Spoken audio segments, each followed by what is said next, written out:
А это не сосновый бор? Офигеть, там сейчас небо все ярко.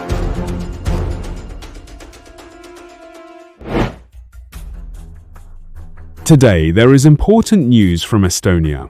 Here, Russia has activated separatist cells and is openly making claims that Estonia shouldn't exist, preparing forces to step in. With the stakes rising alarmingly fast, the Estonian government is preparing to counter Russian attempts decisively before the crisis escalates into an incursion. This situation is now being closely watched across Europe as tensions along NATO's eastern flank begin to mirror patterns seen before previous conflicts. Russia has sharply escalated its rhetoric against the Baltic states, following the devastating Ukrainian strikes that crippled its key Baltic oil exports. Russian analysts now argue that these attacks were enabled through Baltic airspace, using this as justification to propose a so-called security zone inside NATO territory.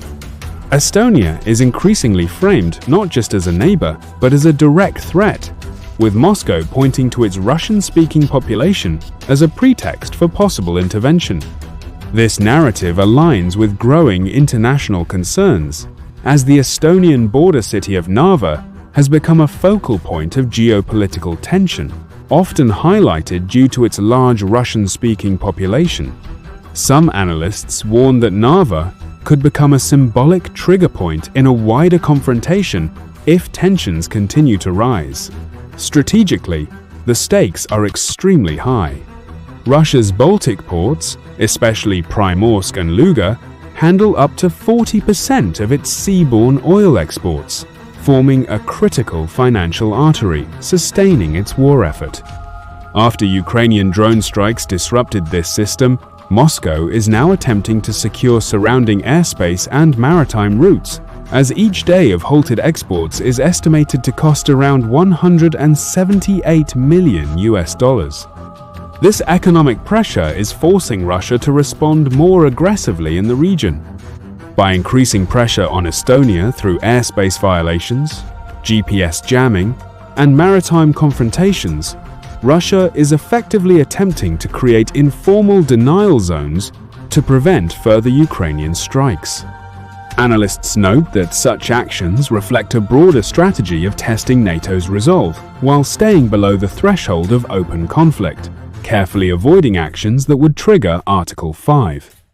At the same time, hybrid warfare is intensifying, with Russian-linked networks actively promoting the idea of a so-called Narva People's Republic, echoing tactics used in eastern Ukraine. This disinformation effort aims to destabilize the region and prepare justification for potential escalation. Narva, located on the Russian border and predominantly Russian-speaking, is being portrayed as oppressed, despite no evidence of such tensions, following a familiar pattern seen in past conflicts where narratives are used to shape future military actions. This hybrid campaign is not limited to information warfare, as Estonian authorities have identified attempts to infiltrate individuals with combat experience under civilian cover, raising concerns about sleeper networks being established. In response, Estonia has imposed entry bans on hundreds of Russian nationals linked to the war, citing risks of sabotage and intelligence operations. Meanwhile, tensions are rising across multiple domains, with repeated airspace violations by Russian aircraft and escalating maritime confrontations involving vessel detentions and retaliatory actions. These incidents are increasing in frequency, suggesting a deliberate strategy of sustained pressure. On land, provocations continue along the Narva River border, including incursions and the removal of navigation markers, carefully calibrated to create pressure without triggering a full NATO response. Their objective is to maintain constant tension, create uncertainty, and test limits.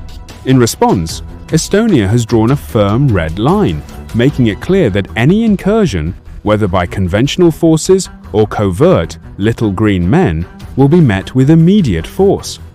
The country is strengthening border security, increasing military readiness and coordinating closely with NATO allies, sending a direct message that any attempt to replicate the Ukraine scenario will not go unanswered.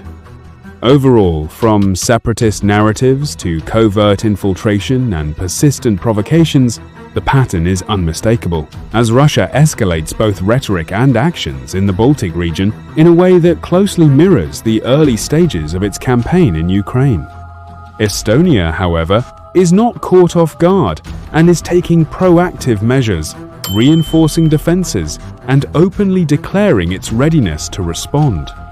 This situation is not only a regional flashpoint, but also a critical test of NATO's unity and deterrence, with wider implications for European security. Who do you think is really holding the advantage right now? Leave your thoughts in the comments below. And don't forget to like and subscribe for the latest updates.